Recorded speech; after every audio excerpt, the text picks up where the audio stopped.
அயன மண்டலங்களுக்கு இடையிலான ஒருங்கிணைப்பு வலயம் நாட்டின் வானிலையை பாதித்துக் கொண்டிருப்பதாக வளிமண்டலவியல் திணைக்களம் தெரிவித்துள்ளது.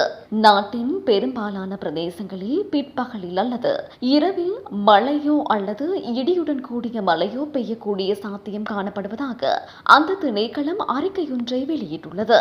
மேல் மாகாணத்திலும் புத்தளம், மன்னார், யாழ்ப்பாணம், காலி மற்றும் மாத்தறை மாவட்டங்களிலும் காலை வேளையில் பல தடவைகள் மழை பெய்யும் என எதிர்பார்க்கப்படுகின்றது. சப்ரகமுவ, மத்திய, ஓவா மற்றும் வடமத்திய மாகாணங்களிலும் வவுனியா, முல்லைத்தீவு மற்றும் குருநாகல் மாவட்டங்களிலும் சில இடங்களில் 100 மில்லிமீட்டர் அளவான பலத்த மழை வீழ்ச்சி எதிர்பார்க்கப்படுகின்றது. மத்திய மற்றும் ஓவா மாகாணங்களில் சில இடங்களில் காலை வேளையில் பனிமூட்டமான நிலை காணப்படக்கூடும். இதேவேளை இடியுடன் கூடிய மழை பெய்யும் வேளைகளில் அப்பிரதேசங்களில் தற்காலிகமாக பலத்த காற்றும் வீசுவதுடன் மின்னல் தாக்கங்களினால் ஏற்படக்கூடிய பாதிப்புகளை குறைத்துக் கொள்ள தேவையான முன்னெச்சரிக்கை நடவடிக்கைகளை எடுத்துக் கொள்ளுமாறு வளிமண்டலவியல் திணைக்களம் பொதுமக்களை அறிவுறுத்தியுள்ளது.